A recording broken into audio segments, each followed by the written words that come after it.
Chapter 17. The following weeks leading up to Liam's birthday were dreamlike. Hermione and Draco got on like they never had, enjoying every moment of early love. If either of them had ever envisioned a perfect life, they seemed to be living it.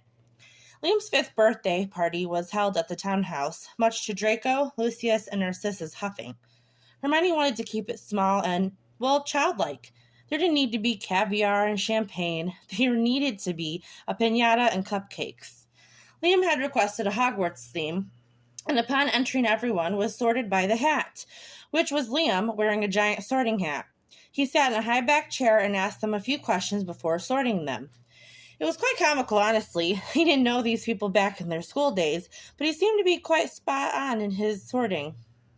A few exceptions had been made.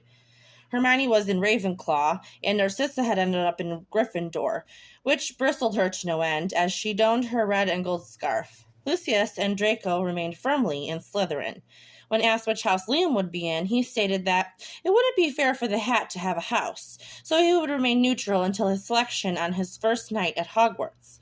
Hermione laughed and cringed. It had sounded like he was being initiated into a cult. Everything was wonderfully decorated evenly in the different houses, and Liam was currently in a standoff with James Potter, who was insistent he was not a Hufflepuff. "Sorry, James, the hat doesn't lie," Liam said arrogantly. "Please take your scarf." "I'm in Gryffindor. My entire family is Gryffindor." "Time to shake things up, Potter." Liam held out a yellow scarf, and James snarled at him, snatching it from his hands and walking on. "Albus, answer these 3 questions to learn your house. 1. What is your spirit animal?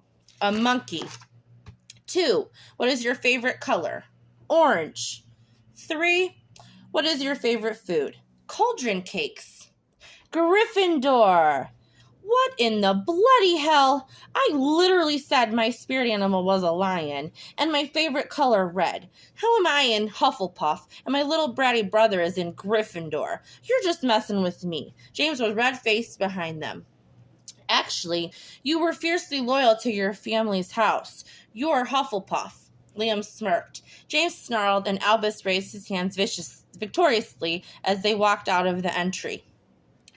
There was a late doorbell, and Hermione's ears perked. Not sure who else they were expecting, Hermione made her way to the door. "Mom, Dad, I didn't think you'd be able to make it. Oh, please, come in." Hermione gushed, her heart racing.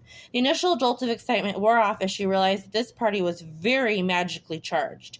"Thanks for inviting us. We have something for Liam." They were awkwardly holding a small, blue-wrapped gift that they seemed horribly tense. "Mom, Dad, this is Draco, Liam's father, and my boyfriend."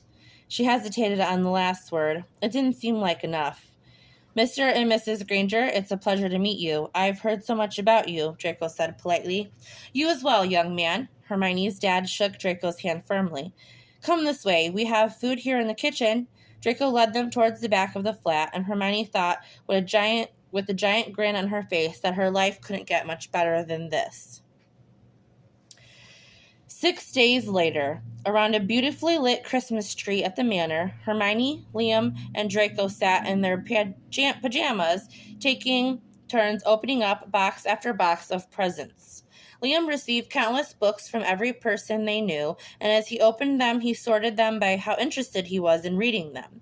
At the bottom was a book from Albus on hypnotization, and at the top was a biography of Albus Dumbledore given by Harry. They each had one gift left, and Liam was first to open his. It was a small silver-wrapped box, and he quickly unwrapped it, letting the paper fall into shreds on the floor. As he lifted a small handheld toy broom, Liam lifted an eyebrow to inspect it. It magically grew to reveal a new, cleanly trimmed Nimbus 1000. "It's for beginners, so you'll be able to take your time, and you're not to ride it at all without your father or I present. Is that understood?" Hermione said sternly, as Liam was already mounting the broom, and Draco was instructing him on proper liftoff. "Boys!" "Oh, right. Yes, Liam, I'll show you in a bit, all right?" "All right," Liam grumbled. The last present in Draco's lap was from Hermione and Liam. He gently lifted the red wrappings and found a beautifully stained, long, thin wooden box with his initials engraved in it. His fingers drifted lightly across the top and finally lifted the golden latch. 2 pieces of paper were inside. The first read, Dad, we never knew how much we missed you until you were with us. Thank you for being a part of our family, and we hope you will stay forever. Love, Mummy and Liam. Draco was trying to swallow a thick knot that had settled in his throat, and he unfolded the second piece of paper. Across the top it said, Official Name Magistrate. And as he read on, he saw that it was the official name change document for now, Liam Stephen Granger Malfoy. I don't know what to say. Draco tried to slyly wipe the water that was forming in the corner of his eyes. Thank you, he then said simply, and Liam came up and wrapped his arms around his neck. You're welcome. We love you. Draco had never been a sentimental bloke, but damn it if he wasn't a fountain of bleeding emotion right now. He squeezed his son in his arms and made a long eye contact with a grinning Granger, the last remaining Granger in this room, as it were. Hermione picked up the small green wrapped box in her lap. The tag read, From Draco. She looked at the pair of boys across from her, who were practically buzzing as they watched her open it, and she eyed them suspiciously. Inside the box was a small, red velvet box. Hermione's heart was hammering in her chest. He couldn't. She lifted the lid, thinking maybe it was just a pair of earrings. Yes, innocuous, little fake diamond, silver-plated earrings. It wasn't. She gasped. It was a beautiful, halo-cut, large diamond ring. Tears were rimming her eyes, and when she lifted her eyes again, Draco was on his knees in front of her with Liam by his side. Look, I guarantee there will be tough times. I guarantee that at some point, one or both of us is going to want to get out of this thing. But I also guarantee that if I don't ask you to be mine, I'll regret it for the rest of my life, because I know in my heart you are the only one for me. I love you endlessly, Hermione Granger. You have given me more than my wretched heart ever dreamed to ask for. Marry me. Make me the happiest wizard alive. Hermione's chest felt like someone had shoved a spigot between her ribs and inflated it to 3 times the size it was meant to be. 6 months ago, she was a struggling single parent living in a crappy flat, isolated from her friends and family. Right now, the most handsome, eligible bachelor in Wizarding London was offering her a future and a family and everything she had ever wanted. Yes, she whispered, barely audible. What? Draco turned his ear to hear her better. Yes. Yes? Of course, she laughed and stood to hug him, and he swung her around happily. Liam was cheering at their feet. Draco kissed her firmly and squeezed her. Can we announce it tonight at the Christmas party? Why not? This is everything. I love you. I love you more than you can fathom. She had to admit, if she saw anyone else acting the way that her and Draco were acting, she'd vomit. But damn it, they were happy, young, and in love. Narcissa had thrown an exquisite Christmas party with lush garlands and mistletoe hanging from the ceiling, beautiful twinkling lights and charmed ice sculptures changing positions every few minutes. Hermione wore a glittering gold dress that hung loosely from her body, barely hinting at what was beneath. Draco couldn't stop leaving trails of kisses across her shoulders and running his hands dangerously low on her back. Come on, it's time, Draco whispered, and Hermione flushed. Attention, everyone! Draco led them to the middle of the room, and Hermione shrunk into the nook under his arm.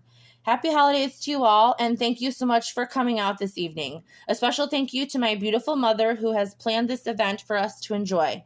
A round of applause and many admiring looks were directed at Narcissa, and she placed her hand over her heart and blew a kiss at her son. One last thing. I would like to announce that to my incredible pleasure that the ever-beautiful, talented, and effervescent Hermione Granger has agreed to be my wife.